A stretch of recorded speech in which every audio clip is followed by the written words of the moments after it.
Great. Thank you all very much for joining us for Emir Abdelkader Today, a conversation about the anti-colonial struggle and legacy of an Algerian leader. This event is sponsored by the Dwight Hall Peace Initiative, the Muslim Leadership Lab at Dwight Hall, and Abdelkader Education Project. We'll be recording this event so we can share it with those who are unable to attend. My name is Daud, and I'm a senior at Yale. I'm representing the Dwight Hall Peace Initiative, which is a student-led organization based out of Yale Center for Public Service and Social Justice to advocate for humanitarian causes and fundraise for global relief. Our current advocacy focus includes the war in Yemen, the Rohingya genocide, and forced child labor in the cocoa and cobalt industries. This Friday, we are co-organizing a global Fast for Yemen campaign, for which you can find more info at fastforyemen.org. I first learned about Emir Abdelkader and his legacy through the book Commander of the Faithful by John Kiser, who joins us here today. I went on to engage with the Iowa-based Abdul-Kader Education Project by participating in their high school essay contest and speaking at their forum in Washington, D.C. in 2018, after graciously being invited by Kathy Garms, who also joins us here and will moderate the conversation. The conversation today will feature author John Kiser, history doctoral student Mounira Keghida, and the Abdul-Kader Education Project's executive director, Matt Peterson. After a guided discussion, we will open the floor for audience questions. Before I introduce Kathy, we are honored to have introductory remarks from Sidi Abdul-Rehman Malik, who is the director of the Muslim Leadership Lab at Dwight Hall and a lecturer at Yale Divinity School. Thank you so much, Daud. And first of all, I want to say welcome to everyone. We are so excited about this program, and I want to pay a special. I don't think tribute is the right word, Daud, but I want to raise up the work of Daud, Shad, Nicholas, and the incredible team who are behind the Dwight Hall Peace Initiative. I think for many years, students have imagined here at Yale about revitalizing and reimagining what the peace movement means in our time today.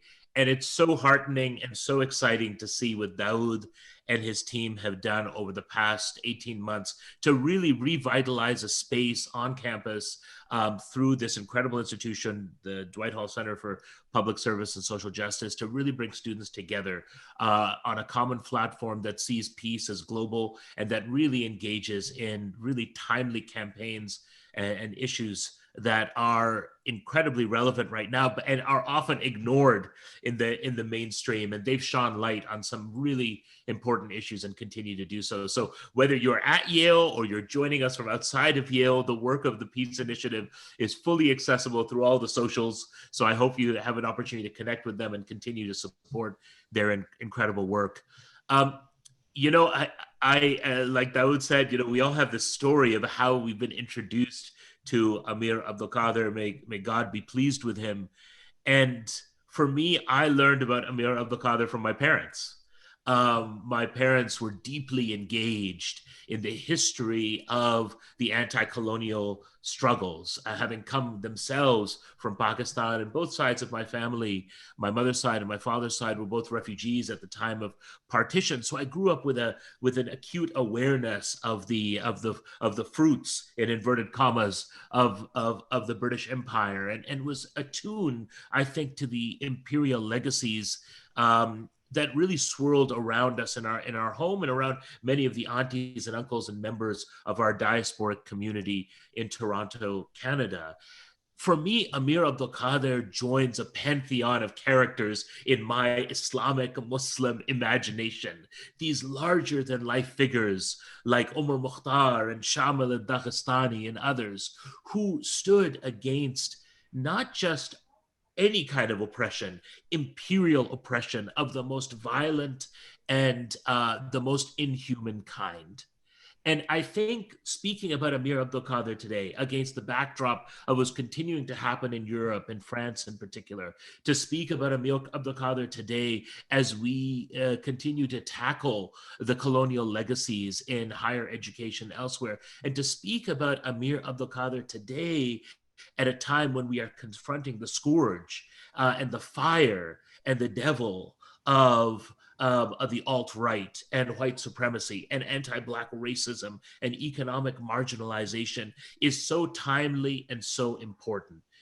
I think my hope is that especially today on this day in the month of Ramadan, where so many of us are thinking and feeling hopefully more deeply on these issues of justice and building the beloved community, that by speaking about Emir Abdelkader with these incredible experts and these incredible people who've dedicated their research and their blood, sweat, and tears to understanding not only this person but the context in which he lived, will help us revitalize the ethical and moral foundations that we need to do the work to defeat and to challenge and to confront the oppressive systems, just as Emir Abdelkader did. So on behalf of the Muslim Leadership Lab, which is this kind of cool space, if I must say so myself, here at Dwight Hall, where we convene Muslim students and our allies in discussions around social and political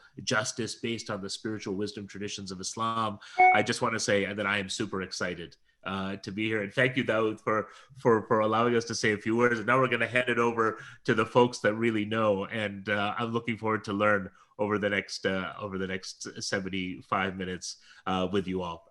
Back to you, Daud, and thank you so much for being here. Thank you so much, Sidi Abdul-Rehman.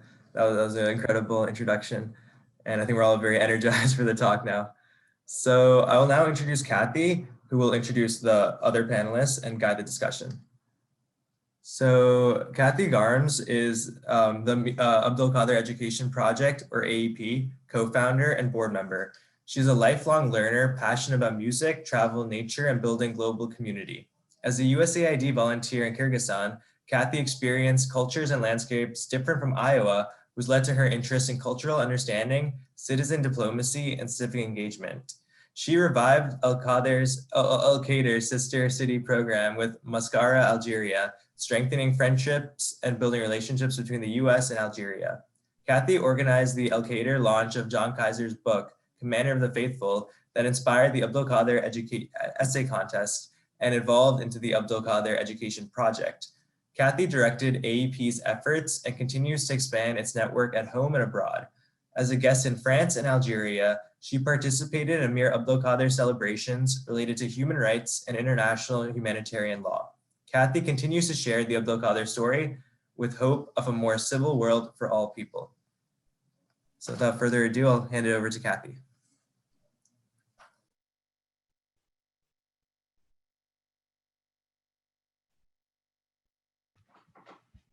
Kathy, you're on mute right now.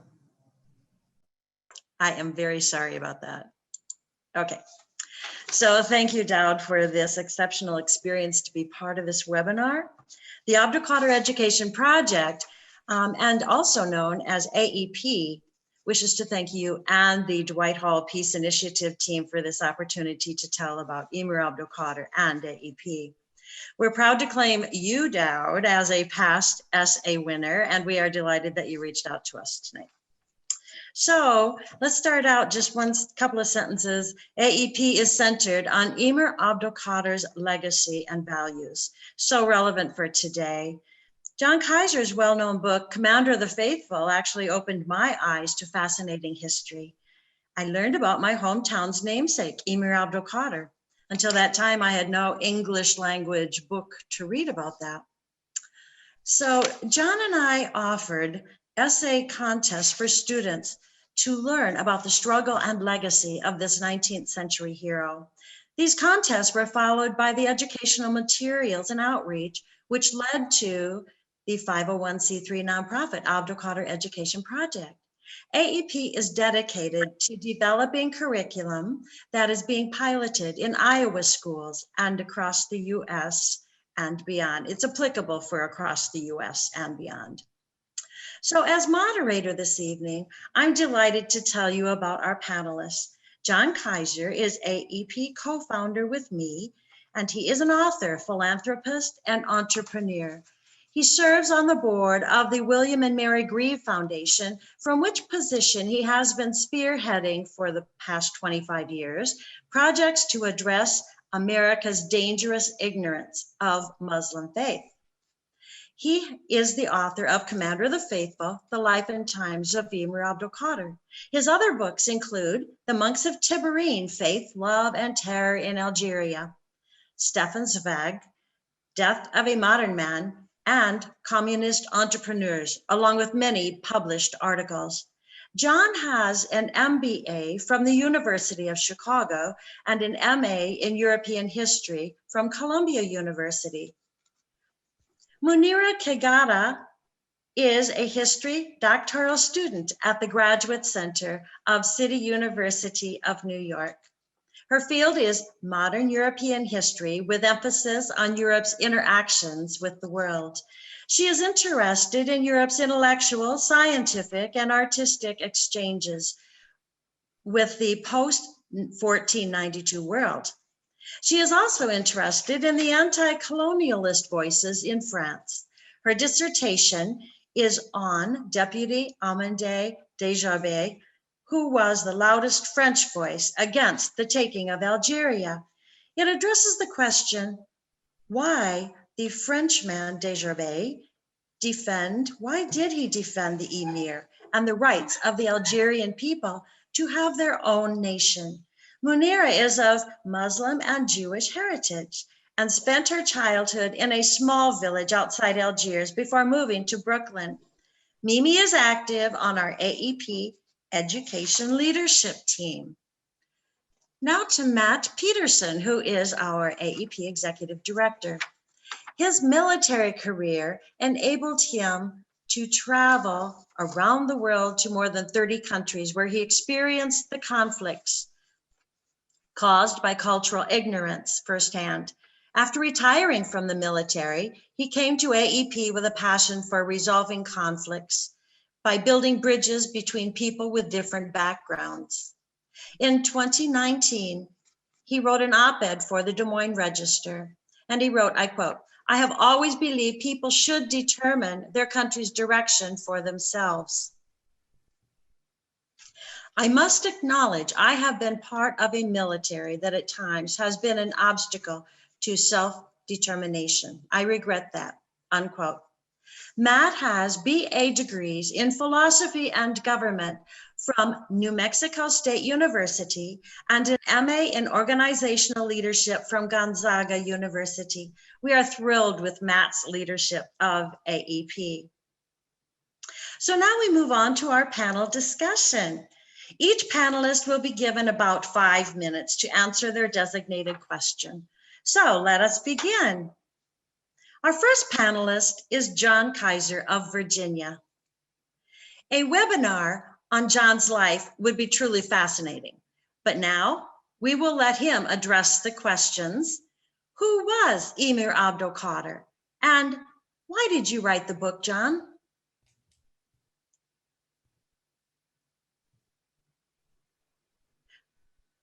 Can you unmute? Oh.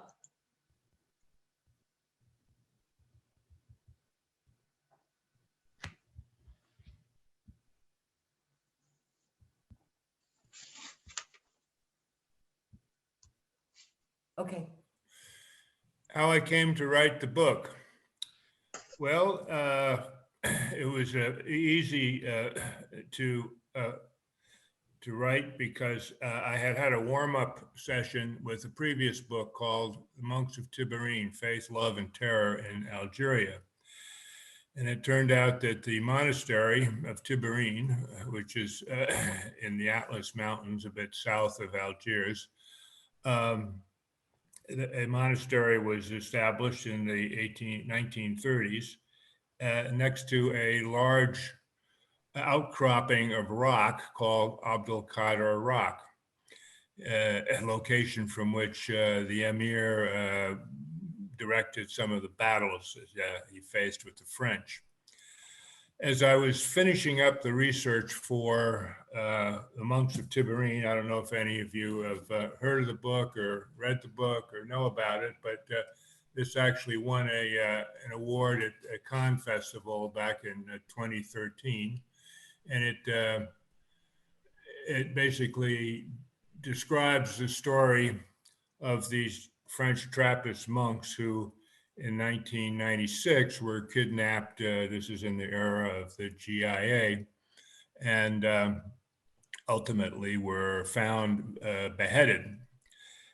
There's still lots of discussion and debate as to who beheaded them and why, but that had been a subject that I had worked on for 5-6 years. And I was trying to decide whether to write a book about San Martin in South America or write about this guy, Emir Abdelkader. And it struck me as more apt to write about Abdelkader and finish off what in fact had been sort of a trilogy of books that I'd written. The first one being about Stefan Zweig. So I learned about this from location, and decided to take that up and sort of bookend my relationship with Algeria that began in actually it began in 1996 when I had come back to the United States from a year in France with my family, where I had a sabbatical year in Vence, wanting to accomplish 3 things. One was to enjoy French culture. The other was to meet Muslims, because this was the era of the Muslim thing that was so elegantly expressed by our president. And I also wanted to read the Bible. I had actually never read the Bible in its entirety, and thought that maybe it was time to do that. So there was a convergence of interests of a spiritual nature and as a political nature too, because I thought France's relationship with the Muslim world was a potential microcosm of America's a relationship with the Muslim world if we didn't show more sophistication and ability to differentiate between the different expressions and forms in which Islam expresses itself. And I remember one of the quotes that I got in talking with Muslims was that you can't really talk about Islam because there are as many Islams as there are ways of making couscous, and that struck me as eminently correct. You could say the same about Judaism. You could say the same about Christianity. You could say the same about almost any religion, that they're made up of many elements. So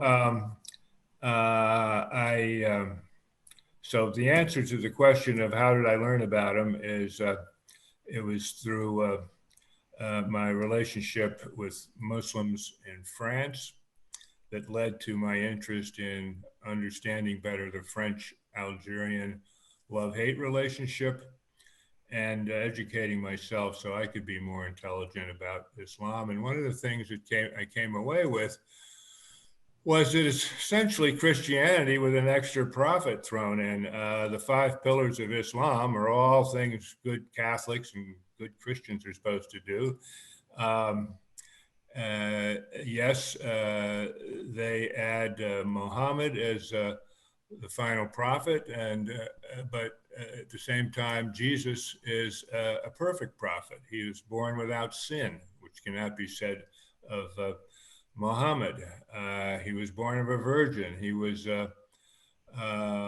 his return into this world was required before for Judgment Day to roll around. So I just found it fascinating how ignorant I was, and most people I know, even journalists and supposedly educated people on matters of faith, are clueless about Islam. And if anybody really made the effort to read it or study it, it's kind of hard to be frightened by this faith. But it's easy enough to do so when the media likes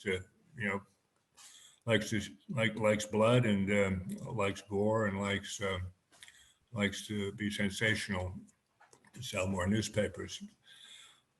So that's how it came about, and it came about also because of my own realization that which came through a previous life that I had in Washington, D.C. as a great white hunter for U.S. industry to go help them find advanced technologies in Russia and Eastern Europe during the Cold War. It was an unusual idea at the time, since people didn't believe the Russians had technology and they wouldn't sell it if they did, which is not accurate. Nevertheless, in a conversation with one of our clients, actually a vice president of Kiser Aluminum in Oakland, I came to realize that the real technology that matters in life are not the things. It's not the hardware, not even the databases, and it's human relations. And if you don't have good human relations with your clients, your customers, your financiers, your family, whatever, you can't. Relationships are key to making any collective enterprise work, and certainly within the realm of religion, there's one simple rule that I think all the religions espouse, and it's love thy neighbor, do unto others. Real simple. I'll end with a well-known quote, I think among Jews anyway, when Rabbi Hillel was confronted by a pagan as to what is the essence of Judaism or of your religion. He said, well, tell me why you're standing on one foot. Response very easy and simple.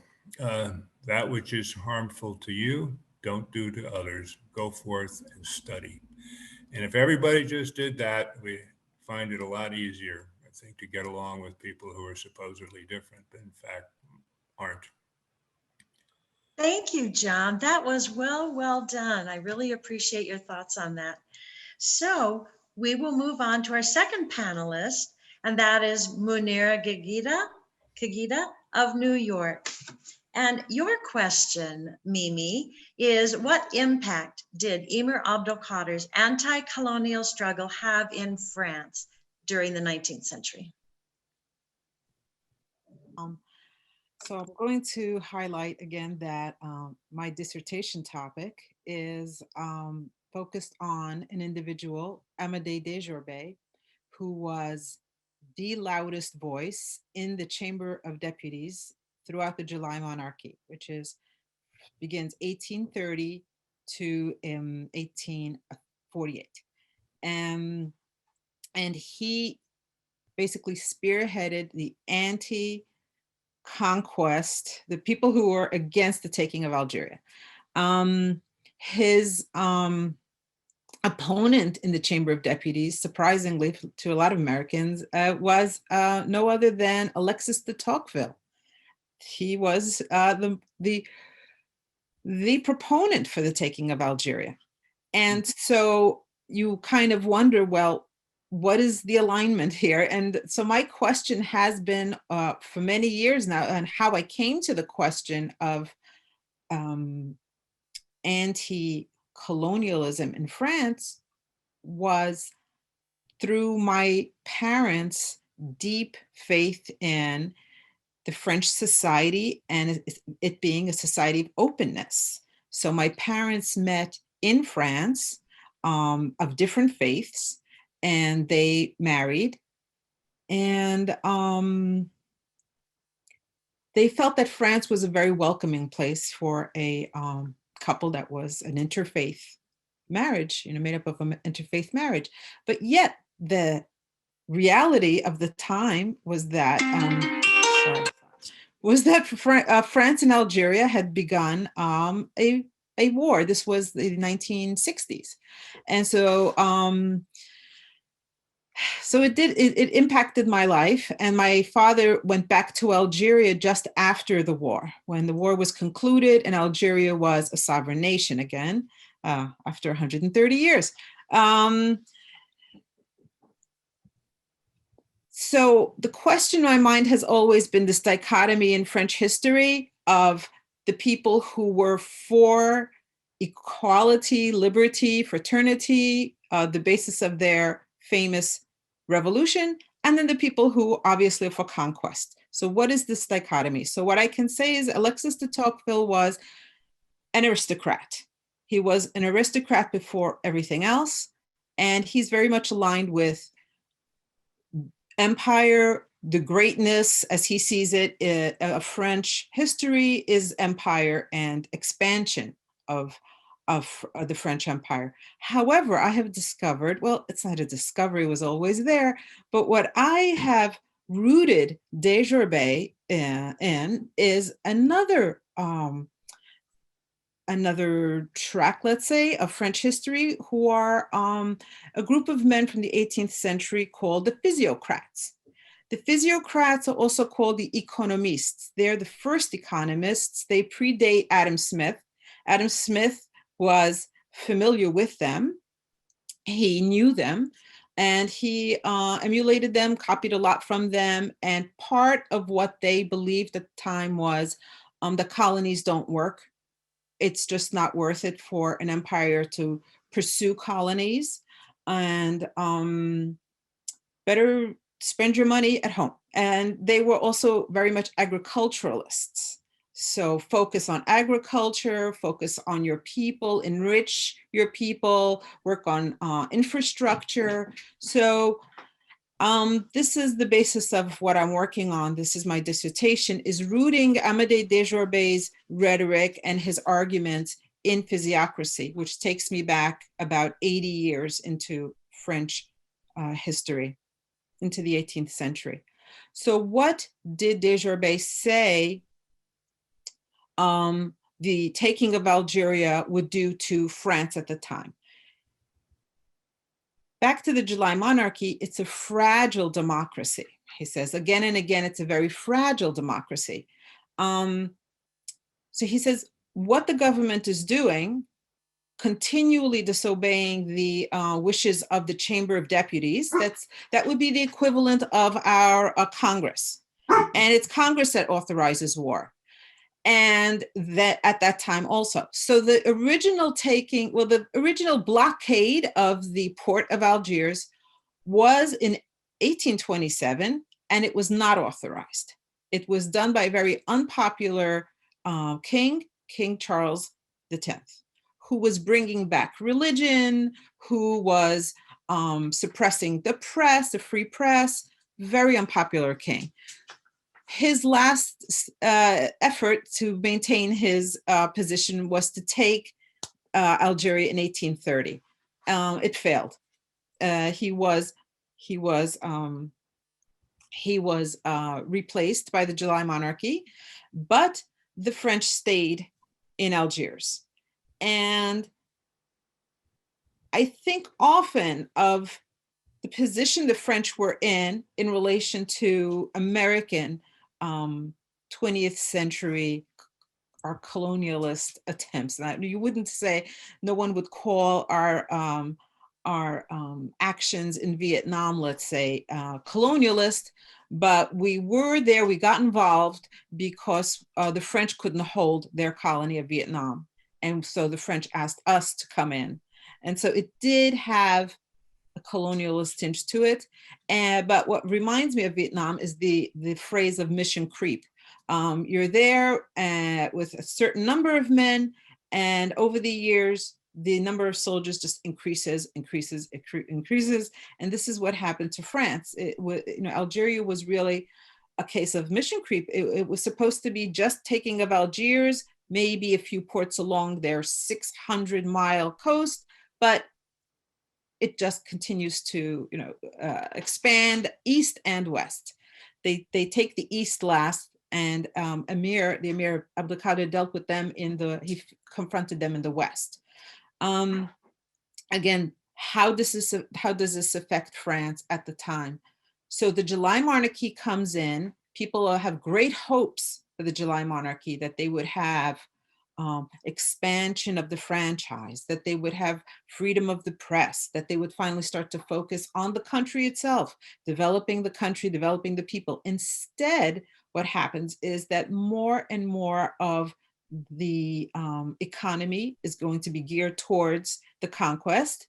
And what Desjardins really highlights is that the young men who were needed in France in agriculture and on the fields are being taken away to serve in Algeria in the conquest. And so in those very real terms, it affects France. But Desjardins also says that it's going to affect us in a more sensitive way. It's going to affect our society. The more brutal we are abroad, it's going to come back to us, and we're going to become a brutal society. It's going to coarsen our culture. So just to be aware of that, and the way the king and the military disrespect the parliament, it's attacking our very fragile democracy and all of that. But of course, Desjardins again and again says that the emir is a man who is an enlightened man, an educated man. He represents the hopes and the dreams of the people. And I wanted to read just a teeny little passage from the book. So Desjardins wrote about 4 books in 10 years, defending the sovereignty of the Algerian people.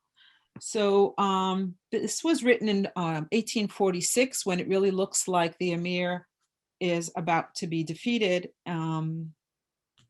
And Desjardins predicts that the killing of the Emir Abdelkader would not reduce Algerian resistance. He says, quote, "For each epoch always produces a man who represents public sentiment." He continues, "We have physical force on our side. However, we cannot fight ideas, feelings, and passions with soldiers. Even after killing Kader, we will always remain the enemy of the religion and nationality of the Algerian people, and thieves of their property. They will always have the same interests, the same ideas, the same sentiment, and the same passions. After the death of Kader, another leader will emerge to represent those sentiments." So in a nutshell, that's basically what he argued, Desjardins. And a lot of it is so prescient. He said every 20 years, another generation will arise that will fight for the freedom of the Algerian people. And he was pretty much right. It did kind of unfold that way. Excellent, Mimi. Thank you for that translation. I mean, that was very well done. So our third panelist, as you can tell, we are peppered all over the United States. So Matt Peterson is in Texas right now. So your question, Matt, is what is the purpose of the Abdelkader Education Project, and why did you get involved? Thank you, Kathy. And before, I just want to echo the other comments, because they're certainly deserved to Daud specifically, and to the Dwight Hall Peace Institute there. Your initiative there to take action is commendable. And as I get older and discover to my chagrin that my eyesight has not failed me quick enough to overlook the gray hairs in my beard, I have found that there are a lot of people in the world who talk a lot about what should happen, and they talk about peace, and they talk about love, and they talk about doing something. But you'll find, as I have found, that there is a dangerous deficit of people who actually do things. So want to encourage you. I'm sure you've met obstacles already. I will tell you, if you continue on this work, you will meet many more. Don't be discouraged. And that is a segue into what I want to answer, how I want to answer that question, because the Emir was such a man, and that's how I got into the Emir myself, because I was in Afghanistan. And back up just a little bit, I'm conscious of the time, so I'll try to summarize. I joined the Marine. I was in my last semester of college when 9/11 happened, and I know that for a lot of people, it's a little bit surreal for me to admit that for a lot of people, that seems like it was ancient history 20 years ago, right? It seems, how can that have been 20 years ago? But that was a time when America was surprisingly militarized. I think people forget about the reaction, the response. President Bush had over a 90% approval rate when he vowed that we would go overseas and the people who did this would hear us. And of course, that was a clear implication that violence would soon follow. And I was on board. I was with him, and went to Iraq several times, went to Afghanistan, and witnessed the truth of what Mimi was saying earlier. Well, what she was quoting earlier, that physical force is just not enough to win, because we certainly had that. There wasn't a military force on the planet at that time, or this time, frankly, that can even begin to compete with the United States in terms of sheer physical force. And yet here we were, a nation that had put a man on the moon decades ago, that couldn't turn the lights on in Baghdad, that couldn't bring fresh water to the Helmand province, that couldn't make the internet work. Why were we losing? Why were we failing to gain legitimacy and influence within the relevant population? And it's because we weren't focused on the population. And when we did try to focus on the population, we were so recklessly ignorant of the culture that it made me realize, despite the formidability of the enemy that we faced in Iraq, which was considerable, that was nothing compared to the enemy that we faced in Afghanistan, who are the Taliban. Or you say what you want about them, but they are truly experienced and talented warriors. They know what they're doing on the battlefield. But the greatest enemy that we faced of all was not al-Qaeda. It wasn't the Iraqi Republican Guard. It wasn't the Taliban. It was ignorance. It was our own ignorance. And the frustrating part about that was that it was self-inflicted. And here we were, just year after year after year, just doubling down on the same failed policy. To Mimi's point, I personally lived the most recent iteration of that concept, where you just go and continue to throw technology and money and skill sets at the expense of a mindset. And as much out of desperation as anything else, I just started to try new things. And it wasn't until I realized, through the help of my interpreter that I had there in Afghanistan, who I'm glad to say is still a dear friend of mine, and actually who lives in Texas as well, is one of the reasons I got into this, who really made me understand, through just a very patient, consistent message, that the things that we have, that we are different from each other, are much fewer than the things that we have in common. And when I started to realize that, it occurred to me, these guys are warriors. That's what I do. These guys are parents. I'm a parent. These guys are husbands. I'm a husband. These guys are farmers. I come from a farming family. And what these guys are believers in the book. I believe in the book. I'm a man of faith. And so it occurred to me that the things that we have in common are much greater than the things we don't. Really, I wasn't born in Afghanistan, and I don't speak Pashto. That's really what it came down to. And when I started to change my mindset to engage with them, I started to think along the lines of what it would be like to be in their shoes. And when I got back from Afghanistan, and by the way, I should say, the first 6 weeks that we were there, we took contact every single day, some kind of casualty, some kind of fatality every day, and nothing was working. And once we started to change the message, once I got kind of tuned into this concept of cultural understanding and using that to influence the population and to convince them that we were there to help, that we genuinely wanted to help, the last 3 months that we were there, we didn't take a single casualty.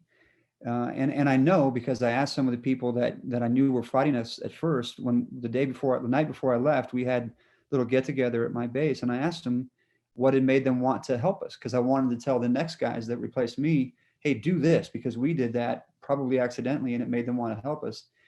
And it was just that. He said, it got to a point where we realized that you were willing to do the things that you said you were willing to do. You were willing to listen to us. You were willing to respect us, and nobody had done that before.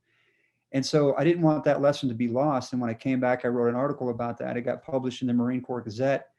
It was met with what you might predict in terms of the Marine Corps audience. But John Kiser read it, contacted me, and told me about the Emir Abdelkader. And as it turns out, what I had been trying to articulate, what I'd been trying to in fact live, were things that the Emir had lived, a century and a half ago on a completely different side of the world. And so to the old adage, I'm sure you've heard, if you want to new idea, read an old book.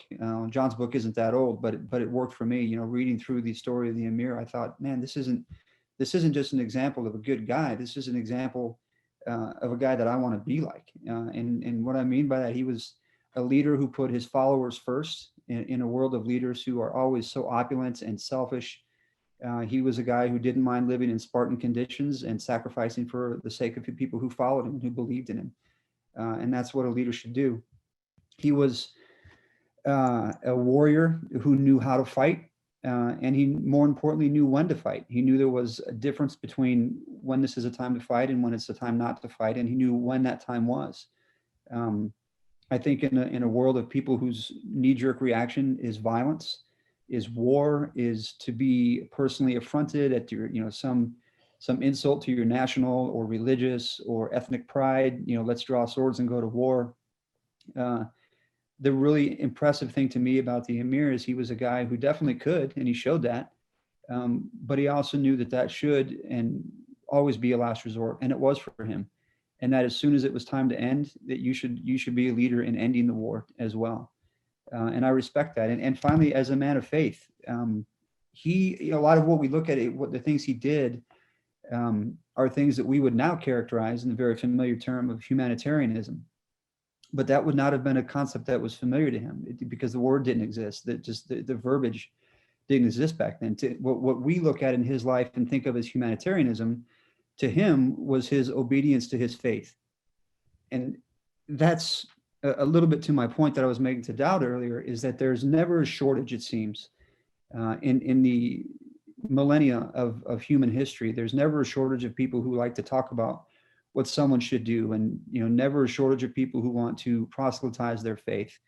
But when it comes to actually living their faith, living the love, the forgiveness, the grace, the acceptance of others, the protection of others, it's easy to stand behind a pulpit or sit on some hill somewhere and preach those things. But when it comes to actually doing them, that's a rare thing. And the Emir was somebody who did that again and again. And I don't have the time to get into examples. I'd certainly like to, certainly could, because they're pretty impressive. I see John's link to his books in the chat section. I just encourage everyone to get your hands on that book, and you'll see for yourself what I mean by that. But he lived his faith. And so those are the reasons he's important to me. How he's important to the world is honestly the same answer, because he lives his faith. And I think that all of us can collectively agree that we want the same things. It's funny to me how everybody loves their children. Everybody wants peace. Everybody wants security. And yet we've never really had that in the history of mankind. And you have to ask why, if we all want the same thing, has it been so elusive? And the best answer I can come up with is because the phenomenon of ignorance that leads to hate, that leads to warfare, that breeds cruelty and violence, and then the ugliness of vengeance, and then decades of contempt for different people and cultures, is just a characteristic of mankind. And the reason that the Emir is important today is because when it's so easy to get discouraged, and by the way, lest we delude ourselves into believing that the world is somehow more divided or more hateful or more cruel than it's ever been, I think that's hyperbolic, frankly. With respect to people who share that view, I really think that's overlooking a lot of history where the world has been in much worse shape. Those things are characteristic of us as humans, unfortunately. And it's easy to get discouraged, not just to live in the present time, but to consider the whole span of history where those things have also existed and think, what the hell is the point? Why are we even doing this? And then you come across a guy like the Emir and you realize that you shouldn't get discouraged, that he's a guy who lived it. He didn't change it, certainly, but I think he changed it at certain levels. He didn't change the species, but he did what he could with what he had. And I think that's the best that anybody can say of anyone's life. So that's why he's important to me. That's why I think he's important to the world. And I haven't been timing myself. I hope I'm still within the 8-minute time frame. If not, please forgive me for my passion about the Emir. Thank you. Oh, thank you so much. You know, it's worth our time to hear what you have to say. You say it so eloquently. Hey, thank you, Matt. So now we're going to move on to our group discussion. So everyone, all of our panelists have an opportunity to address each question. I know we are a little bit behind but I hope everyone understands that what everyone said was very worthwhile. So, so the first question, what was Emir's own education, and how can we learn from him to create a more holistic education around global citizenship? Who would like to address that first? Well, I think the answer is quite simple. Have parents like his. Yes. But I mean, he was not the only person who had good parents, but they taught him. He had a very broad, we would call broad bandwidth type of education. It wasn't only learning the Quran by heart, but actually studying it, reviewing it, talking about it. It's like the Bible or any other serious piece of divine revelation, if that's what you want to call it. And his father was an excellent instructor, and his mother was as well. In fact, he started off learning from his mother that what's important isn't your outward piety, but your inward piety. And I'm not sure how his brothers turned out, but he was a special object of attention of his parents, and they did an excellent job. Like to say. Mimi. So unlike Tocqueville, Desjardins never traveled to Algeria. Alexis de Tocqueville went twice, but Desjardins never went. But he was informed by the generals there, who all had dealings with the emir, and they reported and wrote letters back. And Desjardins read the letters. And what really struck Desjardins was what an educated man the emir was. All the generals said that he had a library. He had a library, and he's very well read. And he said, so Desjardins wrote that the generals said, that the emir said that he would be willing to take on a Christian wife, marry a Christian wife, and he would allow churches to be built in Algeria. So this is through the generals to Desjardins, and Desjardins puts it in his books, trying to convince the French readers that this is a very open-minded man. And of course, Muslim men can marry non-Muslim women, as my father did. It's allowed in the religion. Do you have anything to add to that, Matt? Well, just to emphasize the importance of the education, and I'll speak more a little bit to the extent that you'd like me to about what we do in the AEP. But I've learned in studying the Emir and in teaching on myself and in just reading his books, the significance of starting early with education, to John's point. And you've heard me say this before, and I don't think it's quite cliche yet, but I think that the hate that we see is the ugly blossom of seeds that were planted many, many years ago. And you can't just like any other weed, you can't just chop it off. You got to get at the root of it. And so I think what made the Emir so special is that he started with that perspective, because a different seed was planted with him. And that's why this kind of thing is so important. You know, from the opulence and luxury and relative security of our country, our obligation to this cause, I think, is to continue to educate and hopefully plant different seeds, because you never know what's going to take root and sprout. But I do know that hate in insidious and kind of pervasive forms has taken root, both in our lifetime and the Emir's lifetime. And his example against that had a lot to do with being educated at a young age in the right way. And my personal feeling is that I liked that he was so well-rounded in education, not only the academics, but it was the life skills. When I was in Algeria, I saw the red cape that he had made himself. How many guys have made clothes nowadays? I don't know. I just like the way he's very well-rounded. Okay, let's go on to the next question. I'm going to skip, I think we already addressed number 2. Well, no. Matt, do you have anything to say about that? Elaborate on AEP's mission to promote global citizenship. We've sort of discussed that, but go ahead. Sure. So by global, let's talk about what we mean by global citizenship. we don't necessarily mean that everybody lives in the same community or that everybody even necessarily agrees with each other. That's not our concept of a good citizen. A good citizen is understanding that people can have different views and coexist without fighting each other over it. And so what does that mean on a global level? Well, exactly that. It means that some of these things that we have that are different are not necessarily things to fight over. They're things to just explore, to be curious about, rather than skeptical of, or suspicious of, or threatened by. And so to help develop global citizens, we seek to educate from a global standpoint, that one person's view by the accident of their birth is not any better or worse than anybody else's view by the accident. And by accident, I mean, you don't get to pick where you're born, what circumstances you're in. So in my personal experience, it occurred to me until I was much older as an adult, I was a Christian for the same reason that a lot of Muslims are Muslims, because I was born in the Midwest to a Christian family. We just went to church on Sundays. You know, what are you? I'm a Christian. Okay. I mean, but it didn't come from any real conviction. Same thing with a lot of Muslims that I've encountered, you know, and it occurred to me that had I been born in Afghanistan, I'd be a Muslim for the same reason that I was a Christian by being born in the United States. So the concept of global citizenship and what AEP does to advance that is just this sense that we are global. We are a global community, that communities don't always agree on everything, but that's no reason to fight over it, and that we can get to that point through education about each other's culture and appreciation for our differences. Thank you. Any other comments? I know I'm still behind. Go ahead. Who would like to speak?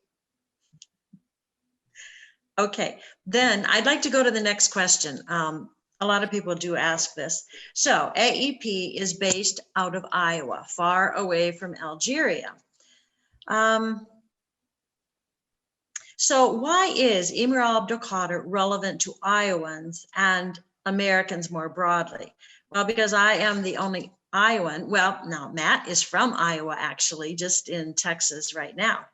But I'll speak just briefly about Iowa, then hand it off to the rest of you. So America's only town named after a Muslim is located in Northeast Iowa. Emir Abdelkader is the namesake of my hometown of el-Kader that was founded in 1846. And because the Emir is an Algerian hero, el-Kader has a sister city in Mascara, Algeria. So, and those are just my few basic comments about Iowa. So who would like to step in here and say more about broad-minded America? I'd like to say something just kind of quick, just a kind of funny anecdote that was, that someone said to me a long time ago. I spent some time in Tunisia, and the Tunisians have a kind of a love-hate relationship with the Algerians, you know. The Algerians fought a long, bloody revolution, and it kind of spilt over into Tunisia. So the Tunisians, you know, have mixed feelings about Algerians, but when I told him I was an Algerian American, kind of blew his mind. He said, wow, what a revolutionary, you know, couple, what a revolutionary pairing. That in his mind, this Tunisian man, he saw both these peoples as revolutionary people who fought a very famous, protracted, powerful, meaningful revolutions. That's what we have in common, I think, Algerians and Americans. Mm-hmm. Matt, thoughts? Yeah, I think to what you were saying about Iowa, I get a kick out of being part of an organization that is designed to overcome cultural ignorance as we encounter and they all say, really, Iowa? And what a better example of engaging stereotypes, right? And it just goes to show you, and I never take offense at it because I'm from Iowa. I know a lot of the stereotypes are true, right? I can laugh about it. But you know, what's interesting, I think when most people who've not been to Iowa think of Iowa, well, I know what image conjures up. It's, you know, it's flyover states, bunch of cornfields. But it's a great example of why it's so important to look closer, you know, in the context of being a global citizen, understand the people in your community. Iowa was the first state in the union to admit women to public universities. Iowa was boycotting stores for racist policies long before the bus boycotts in the South, 7 years before, in fact. Iowa was just the second state to recognize gay marriage. Iowa was the first state to admit a woman to the bar, the first female graduate of law school. This is all from Iowa. The oldest mosque in the country is in Iowa. And up until recently, I thought the only city in the country named after a Muslim was in Iowa, but we learned that that's not true, didn't we? There's another one in Kansas, but I still think Iowa was first, at least. Also, incidentally, el-Kader, Kansas. So I think that Iowa is a perfect place because as we encounter stereotypes and hope to overcome them, one of the first ones we have to encounter as Iowans is the stereotype that people have of us. And so I enjoy just kind of the irony of that. And I think Iowa is a perfect place for that reason. But I invite everyone who has not been there to go to Iowa, as I have gone to places throughout the world and been pleasantly surprised that my stereotypes were way off. And you'll come away, I promise you, with a different perception and a understanding and appreciation for what we mean when we say Iowa nice. Thank you, Matt. John, did you have a comment?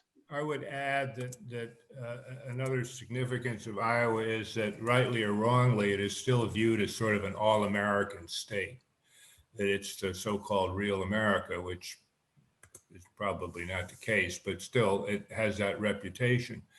And I think that to the extent that what the project is about is combating mindless Islamophobia, of which there is quite a bit. You have mindless Islamophobia, and then you have people who are Islamophobic just because that's all they read is bad stuff, but their minds can be changed. And so I think when you have Iowans, Iowa educators, Iowa Marines, and so on, who have adopted a role model in the form of a Muslim sort of warrior, holy man, saint-like figure, does a lot, I think, to get people to rethink their prejudices. And in fact, I know it has, because General Doug Stone, also a Marine who ran the camps in Iraq and Afghanistan, there's a wonderful clip of him talking about what he experienced in the camps, but ending up by saying that his role model is the Emir. So it's a good state, I think, to have as a fan of the project, because it carries a lot of credibility. Okay, how about our last question? What can we learn from the anti-colonial struggle during Abdelkader's time in Algeria, and what are comparable struggles today? Who would like to go first? I thought about this all weekend, and basically people should understand that the Algerian people at that time in the 19th century didn't fight. Their fight wasn't unacknowledged by the world, and it wasn't ignored by the world. Everyone around the world and in the newspapers were commenting on the violence being used by the French, that it was an unfair fight, and that the French did not have right on their side, and just that there were diplomatic attempts made to end it. And so today, how does it connect to today? I think that, for example, Yemen is being ignored, and people know that if people of the world would pay attention, particularly the American people would pay attention to what's going on, it might, and it did temporarily, it did stop the bombings. That it's really important to have the eyes of the world on a place as the conflict is taking place, that ordinary people can make a difference if they petition their governments. As Desjardins was pleading for the French people to speak up and to make a difference in what was going on in Algeria. John, opinion? Well, it's important to not paint this conflict as black and white. You got to remember a couple of things. First of all, a lot of the Emir's enemies were actually the tribes, because he was viewed as trying to impose his will, create a state, and to be tax collector in peacetime, and all kinds of things that the tribes, and there were personal rivalries. There are all kinds of things that actually, according to the French, who have studied this aspect much more intensively than I have, but basically his biggest struggles were with other tribes who were unhappy with his policies. There were many, in particular, there were tribes that wanted to work with the French. The Zouaves and other tribes who became faithful adherents to the French, particularly military units. So it's you know,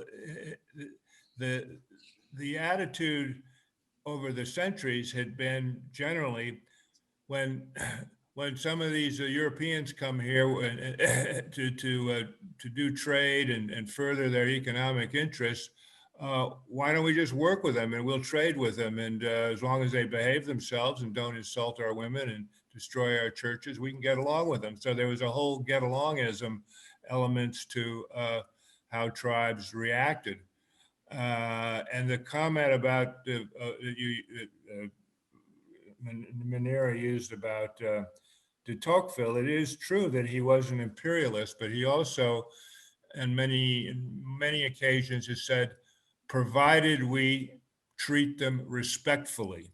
So it's not just a matter of, I mean, they did build hospitals and they built roads and homes today. I've gotten in intense discussions with Algerians, you know, praising the French for leaving all these beautiful buildings and nice roads. And so it's attitude. It's, if you look contemptuously at somebody, whatever their skin color is, you're going to make an enemy.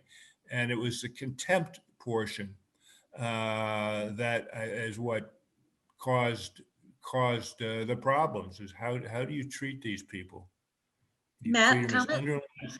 Yeah, it's first, just want to say how much I enjoy going last, because on one hand, I don't feel like I can match either of those comments, but on the other hand, I don't feel like I have to, because they've already made a lot of great points. But I will, to your question about colonialism, say three things. One, it doesn't work. You know, it doesn't work. Eventually, it always turns around to bite the imperialist, and that's, as a teacher of world history, I can tell you that has been the case. I've never seen an exception to that. And also, it's not over. The idea certainly of, you know, the expansionism, kind of the militarism, white man's burden kind of thing, those days are gone in that form.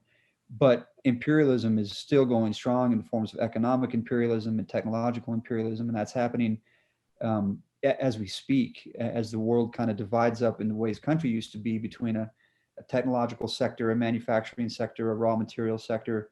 That economic imperialism is still very pervasive and just as damaging, and will have the same consequences, incidentally, I predict. And then finally, the kind of colonialism and imperialism that we've discussed here, that John made a rightful distinction between cooperating with foreign countries. It's not the same as imperialism, but that can only come from a place of ignorance. It can only, you know, the idea that you look at another country and say, or another religion or another race, and say, I'm better than you. I need to come and do for you what you could normally do for yourself, because my country, my government, my nation, my religion, my faith, my race, my fill in the blank, whatever it is, because humans never run out of things on which to, you know, claim superiority.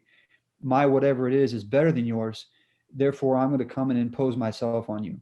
That comes from a place of ignorance. And to bring the conversation full circle, I think that is only ever overcome through education and living the values of a man like the Emir. Thank you, Matt. And my comment would be that Emir Abdelkader was a hero in his day and now. So for instance, when he died, the New York Times wrote, the nobility of his character won him the admiration of the world, and he was one of the few great men of the century. And I just think that if we can follow his role model, I mean, even in my everyday life, I think about him, which probably people think that's crazy, but he made decisions for the right reasons. And Daud, you know what? You know about Abdelkader, what is your last comment on this?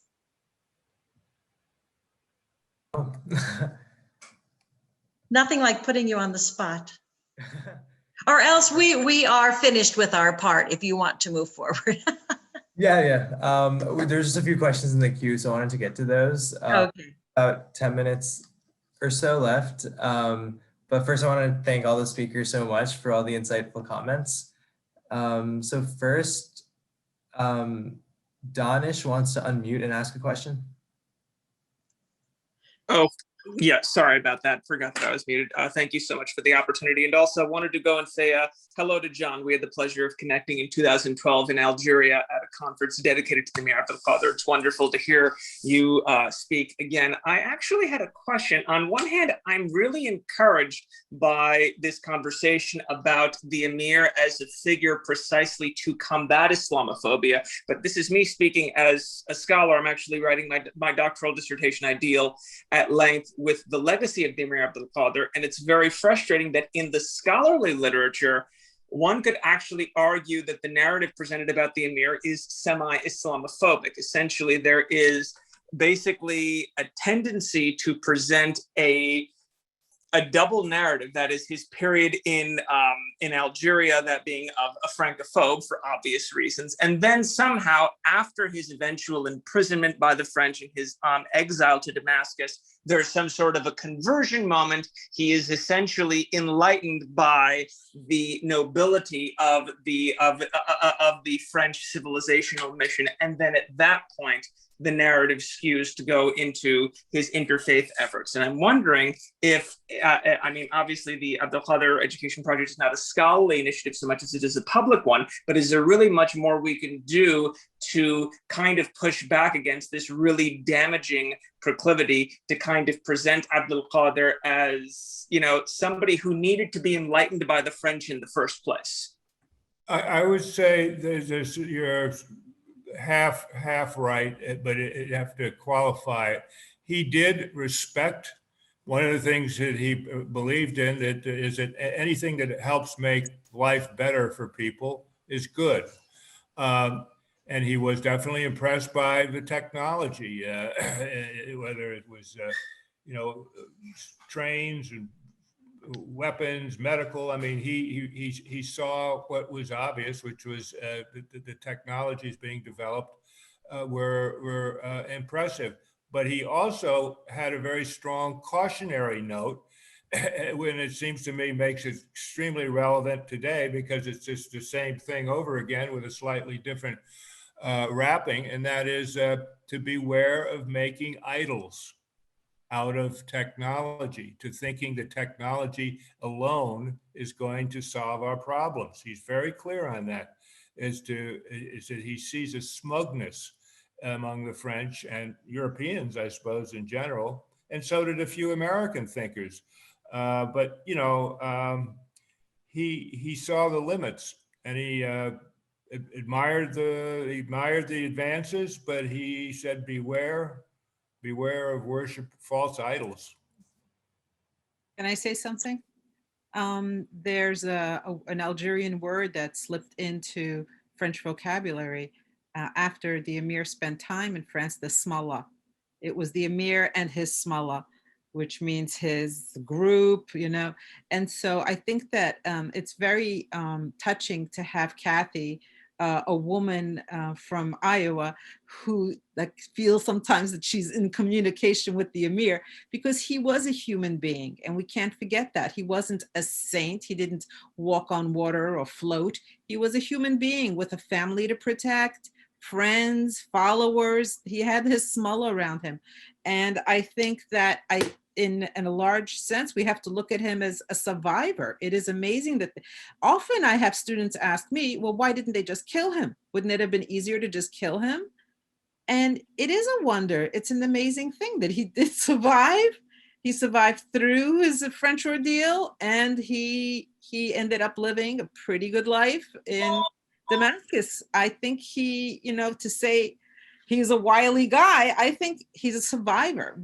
To an extent, we have to look at him that way, no matter how the French want to. He was a survivor, though, because he was so highly respected by his enemies. And But he was who later, respected because he opened the channels of communication. He was very willing to communicate with them and demand respect from them. And to a certain extent, I think it's important to demand respect from your enemy. Yeah, he looked them in the eye and he, said to them, "This is who I am. You know, I'm an educated man and I demand respect." And so And he treated his prisoners well. he treated his prisoners well. Yes. He was good to people. Yes. Yeah. he was a man of his word. That was particularly important. Yeah. Thank you so much. Great question. Yeah. Thank you so much for that question. There's one question in the chat, which I'll just read aloud. It's from Hussein. I wonder how we educate for openness, regard, curiosity, and build together with respect for growth, self-determination, and collective effort. Wow. That too was the executive director of an educational project dedicated to that very thing. I think One that step at a time. I think the group would be, I think people would be surprised to know how often the educators at the Emir Abdelkader Project meet. We've met nearly every week for a year, putting together a curriculum for elementary school. I mean, it starts that young. Elementary school, junior high school, and there are some very dedicated teachers behind the project who have put together some fantastic curriculum, and they're also working to approach the teachers and produce materials that will educate the teachers as well, because we need to, touch on their perspective on things as well. So it's a painstaking process. It is, and I'm going to, as is my obligation, probably in my position, I'm going to shamelessly just put this plug in the comment section. That's our website, and I don't know that we're where we need to be to answer that question entirely, but I know that that's what our focus is, and I know that we've taken some important steps. Mimi has alluded to some of them, but we don't have the time to get into all the accomplishments that you can find on the webpage, and we'll just encourage anyone who wants to pick up this cause and move forward. You're not starting from scratch. We've laid a lot of the groundwork. I say we. I am taking a lot of liberty there. The educators in AEP have built a lot of great material, fostered a great network. And just this week, we heard from someone in London. We heard from another educator in Canada. So the word is getting out. And I think what John said earlier is, just one step at a time. You never know. Like raising kids, I think of the things that my son, who is 11 now, remembers me saying to him were things that I said off the cuff that I never thought would have sunk in. Conversely, the things that I want to sink in seem like they're falling on Teflon. But the point is, the more you talk about it, the more you teach about it, the more you bring up these kind of discussions, the more seeds you're scattering, the better chance you have of something taking root. So that's not a satisfactory answer to your question, but for some other curriculum and some tangible products, you can go to that website and hopefully support us. And just know that we're always eager to share with anybody who wants to learn more. Wonderful. Thank you so much. I think we have time for one final question, so I'll just see if anyone from the audience wants to ask. I'm in the audience, am I not? Oh, yeah, please. Tell us what you liked the most about the story, the book, or maybe you read some other book, I don't know, but what is it that attracts you to him the most? Yeah, well, I mean, so many things were mentioned about his incredible character, his commitment to human rights, his treatment of even prisoners of war during his campaigns, his humility, his graciousness. And actually one of my favorite quotes, I pulled it up too. It's from his spiritual writings, which you also reference in the book. But it's that each of God's creatures worships and knows him in a certain way and is ignorant of him and others. And I just think his deep spirituality and ability to connect with people across cultures and across time, as we're all gathering today to remember his incredible legacy. I think it just shows so much about his character. And yeah, does anyone else want to share as well from the audience?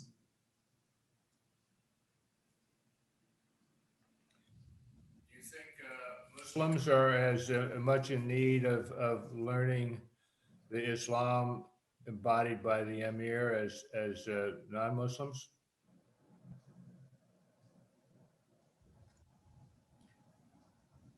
One of the things that surprised me was the number of Muslims who say, "Well, Muslims frequently don't know their own book." And there should, like, something very simple, like there should be no compulsion in matters of faith. Right there, real simple. I remember asking a cab driver in New York, I said, "Well, what about this?" And, he just shrugged his shoulders. He said, "Well, there are a lot of illiterate people, or they don't care." But it seems to me highlighting those pieces of the Quran that counter the violent ones that I think generally are just distorted and misused. But clearly, many Muslims have figured out how to use the Quran to justify violence, but you could say the same about Christianity. I don't think religion is the problem. The problem is people. Definitely.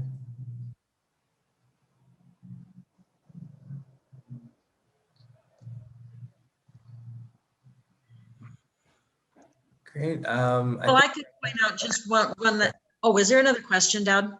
Oh, no, please go ahead. I was gonna close off. I was just going to say one final thing. I didn't explain that when el-Kader was named after Emir Abdelkader, it was because of the way he was fighting, against the French. It was his manner. It was the way he treated everyone. And so that was the period of time.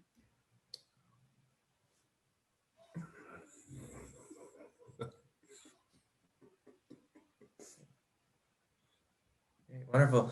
Well, I just wanted to appreciate and thank all of our speakers for joining us today and for sharing their insights, their time, and their incredible knowledge and passion for Emir Abdelkader with us. So I hope everyone in the audience will join me in thanking them. And I'd also like to appreciate everyone in the audience who took time out to join us today. And as the session was recorded, I'll be able to send the link to anyone who wants to watch later on.